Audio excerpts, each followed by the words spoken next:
श्री हरिवंश राधा वल्लभ श्री हरिवंश वृंदावनेश्वरी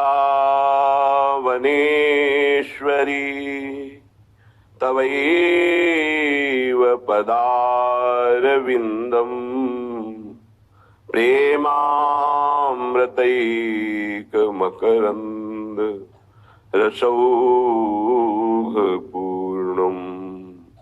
हृद्यर्पितं मधुपतेः स्मरतापमूग्रम् निर्वापयत् परमो शीतलमाश्रयामि परम शीतलमाश्रयामि।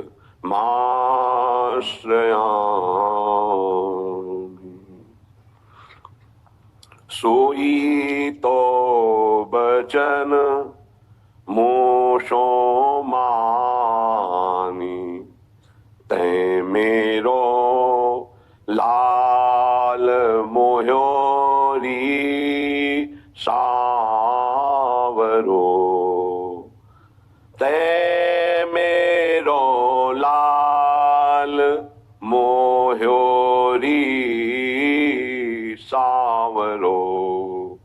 नव निकुंज सुख पुंज महल में सुबस बसो यह गाँव रे ते मेरो लाल मोह्योरी सांवरो। नव नव लाड़ लड़ाई लाड़िली लाड़िली लाड़िली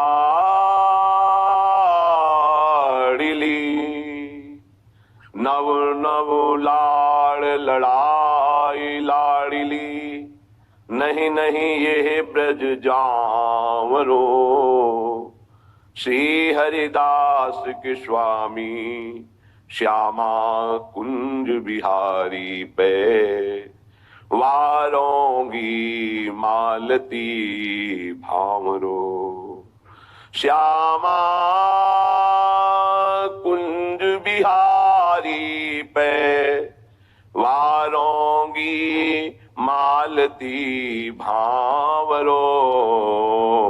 सोई तो बचन मोशो मानी ते मेरो लाल मोह्योरी सावरो मोह्योरी सावरो। जब अनंत कृपा का असीम प्रभाव उदय होता है तब उपासक का हृदय प्रभु में लगता है। बहुत काल तक प्रभु की आराधना जब होती है तब प्रेम उदय होता है। प्रेम का विशुद्ध उज्जवल प्रकाश श्री वृंदावन नित्य विहार लीला में है।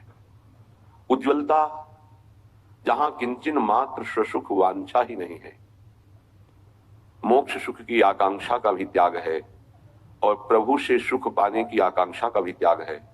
एकमात्र अपने प्रभु प्रिया प्रीतम को सुख पहुंचाने की निरंतर सेवा वृत्ति जिनके हृदय में जागृत हो गई है, धन्य धन्य धन्य देई जे इनके उपास है।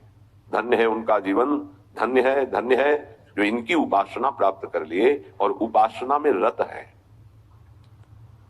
ये कृपा से होता है। अपने लोगों के ऊपर अहेतुकी कृपा हुई है। ये कृपा बहुत समर्थ है। इस कृपा को कोई भी बांध रोक नहीं सकता। कृपा का प्रवाह इतना प्रबल होता है कि जीव को बहाकर ईश से मिला ही देता है। ऐसी कृपा का हम सदैव समादर करें। प्रभु और प्रभु की कृपा दो नहीं है, गुरुदेव और गुरुदेव की कृपा दो नहीं है।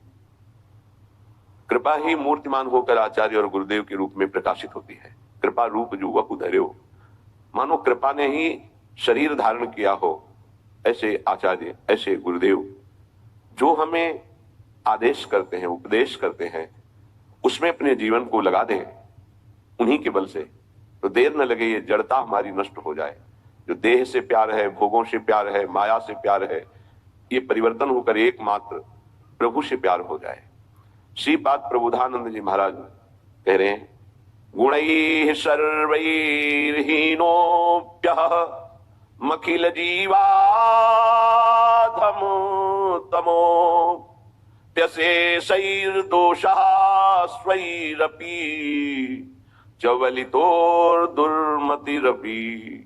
प्रसादात् यस्यैवाविद्मोह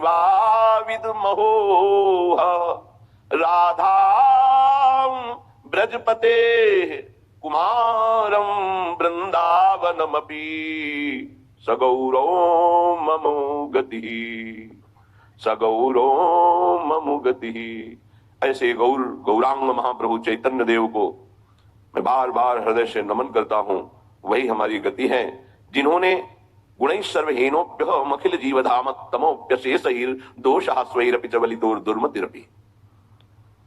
मुझ सर्वगुणहीन को, समस्त चराचर जगत में सबसे बड़ा अधम मैं हूं, समस्त गुणों से हीन हूं, समस्त दोषों की खान हूं, महादुर्बुद्धि युक्त हूं, फिर भी महाप्रभु चैतन्य देव की हम पर कृपा हुई।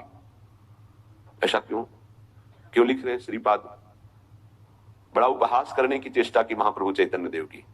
काशी में विराजमान अपने मठ में, जहां हजारों शिष्य वेदांत दर्शन के अनुसार चलने वाले, ब्रह्मबोध की स्थितियां, जब महाप्रभु चैतन्य देव का यश प्रकाशित हुआ तो सुना एक सन्यासी होकर नृत्य करते हैं, कीर्तन करते हैं।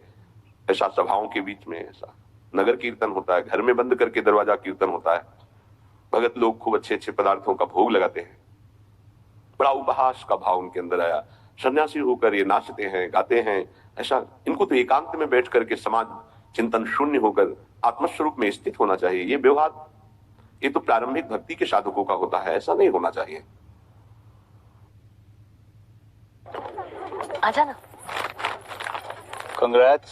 सुबह फोन नहीं उठाया? संजय, तुम पूछते थे ना रात को भी मेरा फोन बिजी क्यों रहता है। संजय, मम्मी से पहले गुड मॉर्निंग कौन बोलता है? संजय। दादी से ज्यादा जगराता कौन कराता है? संजय। हनीमून पर ना होके भी साथ कौन होगा? संजय। नहीं, बॉस हूँ इसका, सिर्फ काम। वही तो सर, काम डाउन। क्रंची, चटपटे, कुरकुरे, चटपटे से सब पटे। जो प्रेम की महिमा नहीं जानते हो, चाहे जितने बड़े ज्ञानी हो, उनकी भाषा बदल जाएगी। प्रेम एक अलौकिक दिव्य भगवत तत्व को भी अधीन करने वाली सामर्थ्य का नाम है। जहां भगवान की भगवत्ता का विस्मरण कर दे, जीव के जीवत्व का विस्मरण कर दे, अभी आम ब्रह्माष्टमी की सिद्धि वाले कैसे जाने। इन्होंने लिखा एक पत्र में महाप्रभु को कि जो कबूतर है वो कंकड़ चुनता है, बाजरा आदि चुनता है, इतना उसके अंदर विकार होता है। अच्छे अच्छे पदार्थ पाने वाला क्या निर्विकार हो सकता है? क्या ये संन्यास धर्म है? कई बातें हैं। महाप्रभु के पास एक से एक सार्वभौम विद्वान विराजमान, भट्टाचार्य एक से एक विद्वान। कैसा सन्यासी, कैसे कैसे शब्दों का प्रयोग कर रहा है। संस्कृत में सार्वभौम भट्टाचार्य जी ने श्लोक लिखा कि तुम्हें यह ज्ञान है, आंतरिक स्थिति से तुम्हें उत्तर नहीं दे रहा हूं, केवल बाहरी बात बता रहा हूं कि बड़े बड़े पशुओं का संहार करके, स्वयं शिकार करके सिंह खाता है। कहीं कहीं आता है जीवन में एक बार संतान उत्पत्ति करता है, कहीं कहीं आता है वर्ष में एक बार। तुमने खुद लिखा ये बंदर, कबूतर, कई ऐसे जीव पाए गए जो बहुत ही ऐसा काम भाव उनके अंदर। क्या आहार प्रधान है काम में? क्या बाहरी दृश्य से किसी की स्थिति जानी जा सकती है? पर उनको अपने ज्ञान के आगे कुछ समझ में नहीं। सार्वभौम भट्टाचार्य जी का प्रभु आदेश कीजिए पूरी काशी में सबको बैठा कर अगर इनको परास्त न कर दे तो बहुत अद्भुत विद्वान सार्वभौम भट्टाचार्य जी। एक कोई ग्रंथ था, उसका नाम हमें याद नहीं है, उस समय ना तो कोई ऐसे छापे थे कि छप जाए, और उस बड़े मोटे ग्रंथ को उनको प्राप्त करना था। तो गए तो वहां उनसे प्रार्थना की कुछ दिनों के लिए हमें दे दो। बोले कदापि नहीं। तो उनका फिर एक बार सुना दो हमें। उनका ये हो सकता है। तो एक बार सुनने मात्र से पूरा प्रारंभ से लेकर विश्राम तक पूरा ग्रंथ कंठास्थ कर लिया। ऐसे विद्वान महाप्रभु से कहा प्रभु आपके विषय में इनको हम काशी में जाके महाप्रभु का नहीं, ये हमारी भक्ति का स्वरूप नहीं है। संयोगवशात कृपालु महाप्रेम स्वरूप चैतन्य देव जी काशी पधारे। अब एक भगत जो प्रबोधानंद जी से भी परिचय रखता था और महाप्रभु की सेवा में भी, वो नजदीक गया और कहा कि प्रभु पधारे हैं, चैतन्य देव आप कृपा करके मिल ले। वो इसलिए मिलाना चाहते थे कि बहुत अच्छे संत हैं, पर इनके मन में ऐसी भावना वेदांत को लेकर जो आई है, तो ये समझें कि वेदांत ही सर्वस्व नहीं, वेदांत के ऊपर भी कोई रस है जिसका नाम प्रेम है। उन्होंने कहा मुझे किसी से मिलने की आवश्यकता नहीं, मना कर दिया श्रीपाद प्रबोधानंद। उस समय प्रकाशानंद सरस्वती नाम था। भक्त ने पहले चैतन्य महाप्रभु को प्रार्थना के द्वारा राजी किया कि प्रभु यदि श्रीपाद निमंत्रण दे दें तो आप कृपा करके उनकी सभा में पधारेंगे। तो प्रभु श्रीपाद पर कृपा करना ही चाहते थे। ये महापुरुषों का स्वभाव होता है कि जो उनकी निंदा, अवहेलना, अपमान करे उसका परम मंगल कर दें, ये उनका स्वभाव होता है, कोई नहीं जान पाएगा इस स्वभाव को। श्रीपाद से कहा हमारी इच्छा है कि हम आप सब संतों को प्रसाद भोग पाएं और एक संत संगोष्ठी हो जिसमें महाप्रभु चैतन्य देव भी पधारे। उनका हाँ, इसमें मुझे कोई परेशानी नहीं, क्योंकि वो हमारे यहाँ आएंगे। मान बड़ा सूक्ष्म विषय होता है, इतना बड़ा